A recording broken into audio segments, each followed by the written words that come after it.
Sylvia Overbury, 22nd July 2022. First recording, word list. 1. Pit. 2. Pet. 3. Pat. 4. Hat. 5. Pot. 6. Put. 7. Put. 8. Say. 9. Sigh. 10. Sight. 11. Stir. 12. Steer. 13. Stairs. 14. Sand. 15. Pan. 16. Man. 17. Male. 18. Cow. 19. Brow. 20. Bow. 21. Fill. 22. Fell. 23. Fall. 24. Full. 25. Fool. 26. Fail. 27. Foal. 28. Fine. 29. Foul. 30. Foil. 31. File. 32. Pie. 33. Kite. 34. Height. 35. Baird. 36. Board. 37. Barred. 38. Board. 39. Borrowing. 40. Burrowing. 41. Late. 42. Gate. 43. Later. 44. Paper. 45. Paint. 46. Can. 47. Plant. 48. Master. 49. Afterwards. 50. Made. 51. Made. 52. Frayed. 53. Father. 54. Father. 55. Breathe. 56. Breath. 57. Booth. 58. Behold. 59. Healthy. 60. Hour. 61. Vehicle. 62. Uncle. 63. Candle. 64. Table. 65. Weight. 66. Weight. 67. Side. 68. Side. 69. Agreed. 70. Greed. 71. Brood. 72. Brood. 73. Thirst. 74. First. 75. Fur. 76. For. 77. Fold. 78. Cold. 79. Cot. 80. Caught. 81. Little. 82. Letter. 83. Meat.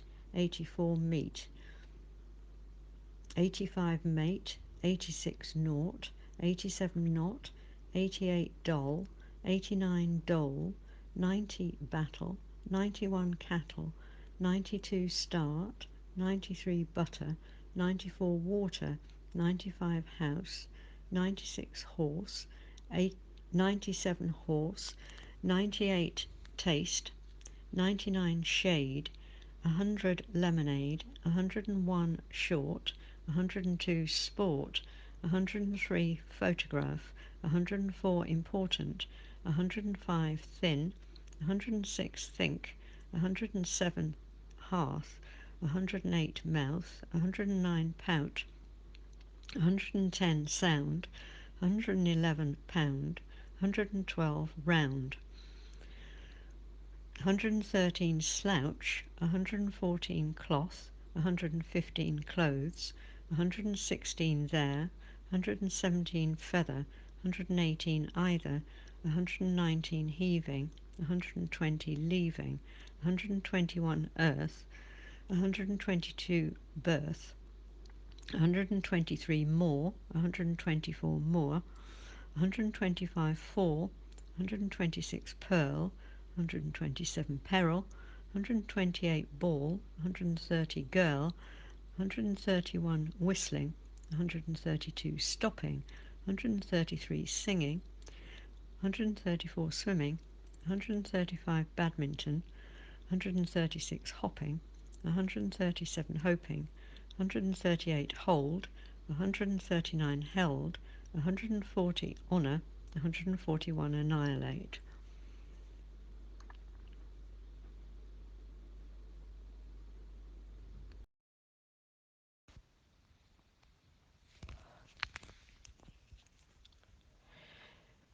Sylvia Overbury, 22nd of July 2022.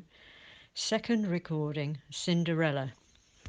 Once upon a time there was a girl called Cinderella, but everyone called her Cinders.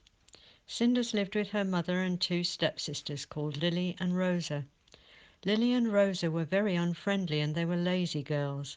They spent all their time buying new clothes and going to parties. Poor Cinders had to wear all their old hand-me-downs, and she had to do the cleaning. One day a royal messenger came to announce a ball. The ball would be held at the royal palace in honour of the Queen's only son, Prince William. Lily and Rosa thought this was divine. Prince William was gorgeous and he was looking for a bride. They dreamed of wedding bells. When the evening of the ball arrived, Cinders had to help her sisters get ready. They were in a bad mood. They'd wanted to buy some new gowns, but their mother said they had enough gowns. So they started shouting at Cinders. "Find my jewels," yelled one. "Find my hat," howled the other. They wanted hairbrushes, hairpins, and hairspray.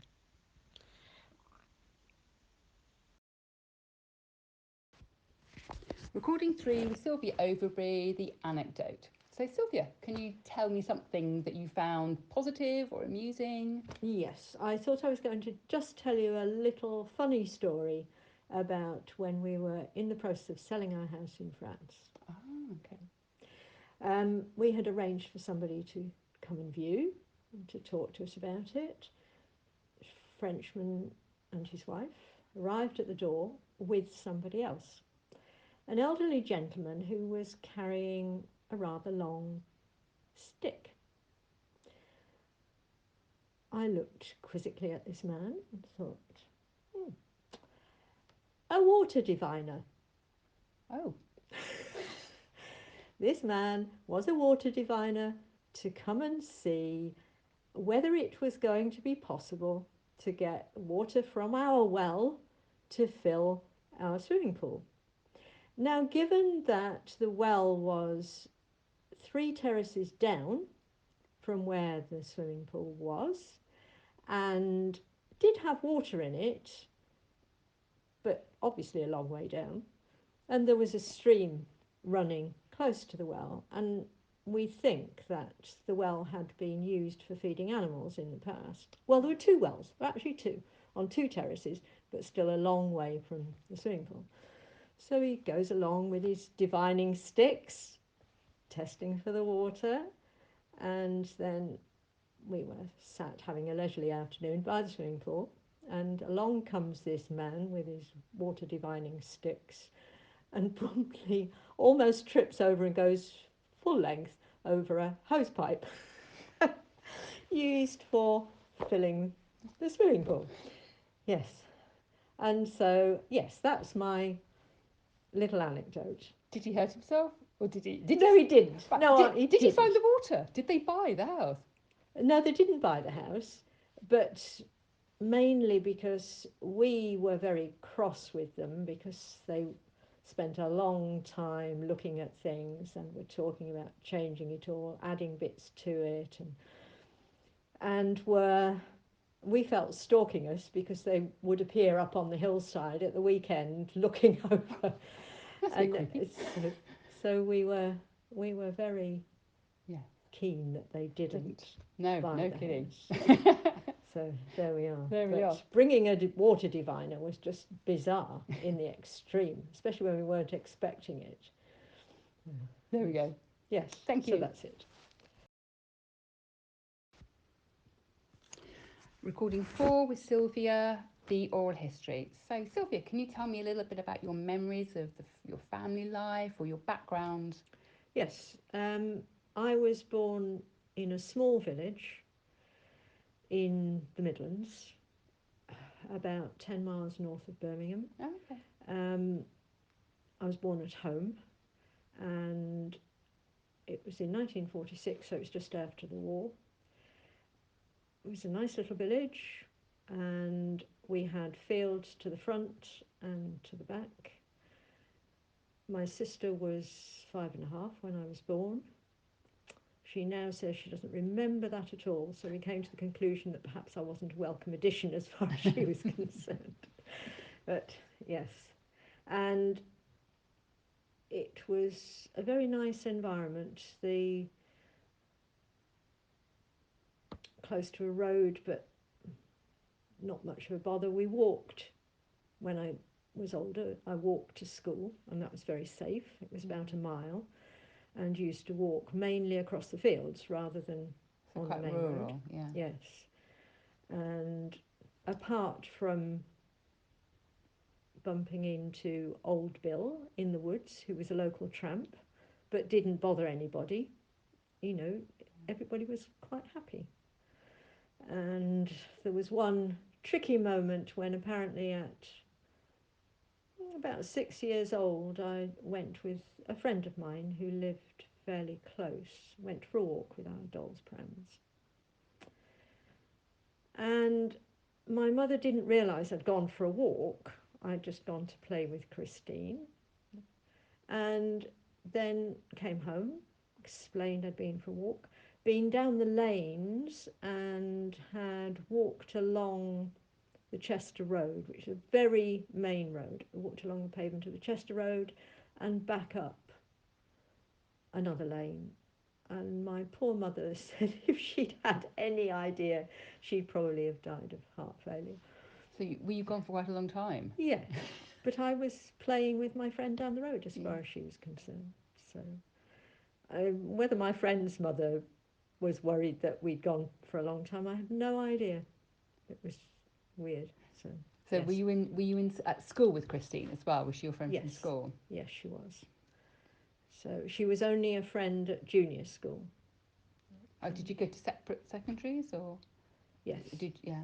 yes, it was in the days of the 11 plus, All right. and So who did you? I passed the 11 plus and So went on. to grammar. Yeah, Oh, okay. yes, and had to catch a bus to do that. All right. So whereabouts was the nearest grammar for you? Lichfield, Oh, okay. which was I think probably about 15 miles, but it was a decent bus Yeah. journey Yeah.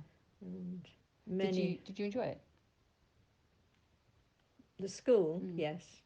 The bus journey, not so much, especially in the winter time because it was quite. We were far enough north for it to be colder, Mm. and many times we had to wait for the bus for an hour before we could go home. Oh God. And if the bus didn't turn up, then we could go home. But there were many days in the freezing cold and the snow when we waited and waited and waited and then went home after the designated hour. Oh No God. telephones, we didn't have a telephone at home, and no real means of contact, so it was a And waiting, did you very stay? different Did from. you live in that village all through your childhood? Yes, yes. Okay. So and so although Christine lived down the road, once you'd gone to different schools, you didn't really keep up the friendship. No, not really. Um, it had probably started to wane before I went on Mm. to grammar school, but I can't remember. You see, Yeah. Did you have many of your friends from grammar school? Did they live near you or? only one. Oh right. And they were yeah. Yes. So yes, she lived 100 yards away, so that was nice. Mm. But most of them lived around Lichfield. Mm. And what sort of things did you get up to at the weekends? Did you go with your friends or was it family time? Yes, it was. Didn't really do much. Only really when I went into the sixth form and started going. I went to school early. I went on to grammar school early. I was just 10. Um, and so generally I was mixing with people who were quite a bit older than me, Mm. who didn't really start to be particularly interested in socialising until I was in the sixth form, and then used to meet up with them. In Lichfield, did you get the bus Yes, back in? Oh, right, yes, okay. yes. And what kind of what shopping, cinema, what kind of things did you do when you were socialising in Lichfield? Jazz club was my main memory, doing on Friday, which was good. And then yes, some shopping, but it wasn't really a thing in my youth. Going to the shops. But jazz club sounds fun. Mm, yes, it was. And then just meeting at people's houses, Mm. really. And after grammar, what did you do after you finished sixth form at grammar school? I then um, worked at Tube Investments for a year as a computer programmer while I was trying to get into a college of advanced technology then rather than university. My father really didn't want me to apply to university because he said we couldn't afford it. Mm. And so I went down the CAT route because I could do a 4 year sandwich and virtually not have to call on him. Yeah. So what you'd be working and also doing the studies. Studying for 2 terms and working for 2 terms. Right. And it was a 4 year course. Mm. And so Tube Investments were going to sponsor me at Brunel, but then I didn't get a sufficiently good grade in physics A level. And so I then went independently and I went to Aston instead, and it became a university the year that I went. So And to study, what did you study in at Aston? technological maths. Oh, right. And when you graduated, what did you do then?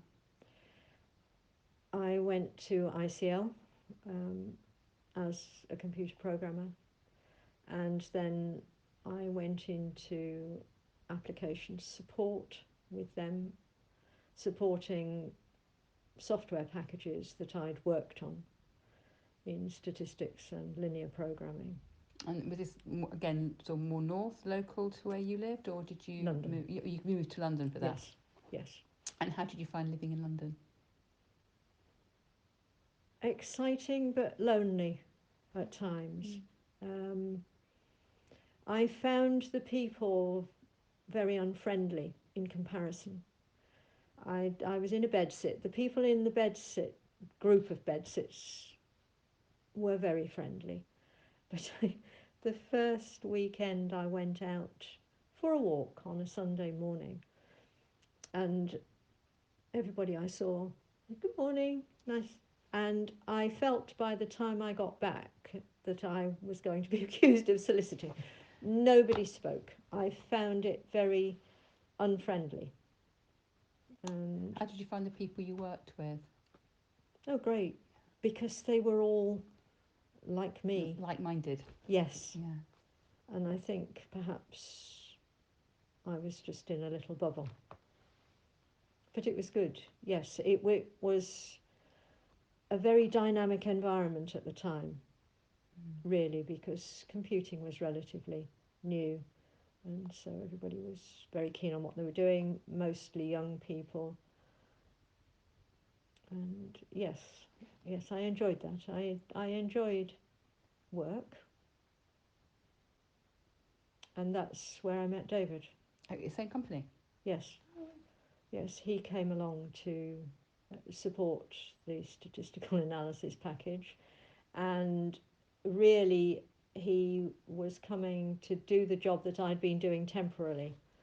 So he always jokes about, me having welcomed him, even though he was coming to take over my job. What did you do? What did you move on to if he was doing that job that you had originally done? I then actually moved on to do a lectureship at Slough College, Right. and Did you enjoy doing lectures, giving lectures?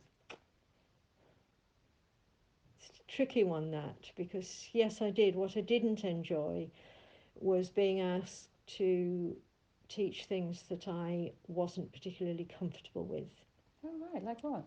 Um, COBOL programming. I had never done Oh, I COBOL see. programming. Yeah. I'd done programming in other languages. Mm. My head of department said, yes, but you're in a better position to be able to catch up. And I wasn't comfortable with that. And then I only did a year of HND, which was quite a high Mm. level, really. And then I was going to go on and do the second year. So I wasn't going to repeat anything that I'd prepared all my Oh, lectures for. And I just found that onerous. yeah. And I was already, particularly in things that I hadn't got the background experience in, I was already finding it tricky with the clever people in my classes who were asking me questions that I was finding quite tricky. Mm. And so I thought that wasn't great. So what did you decide to do next? I took a job as a sales representative on, That's quite a departure. yes, selling software Ah, products. And it wasn't for me.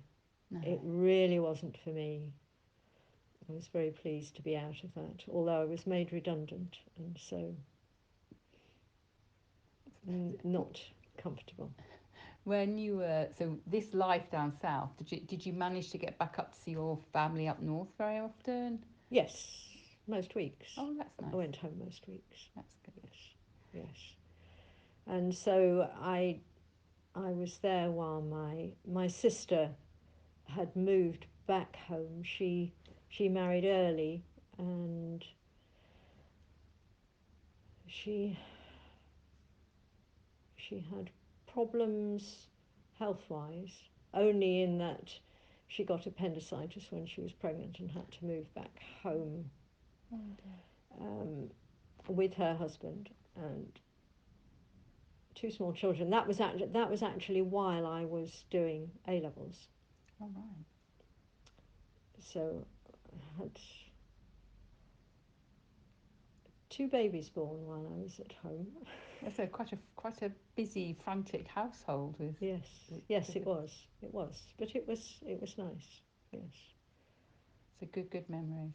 yes, yes, very good memories, and really have glossed over my my early childhood, Mm-hmm. which I have really good memories of.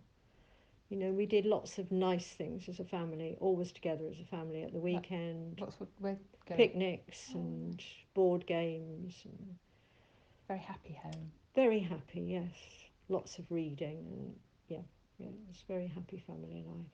Well, Sylvia, thank you very much for sharing that. Yeah.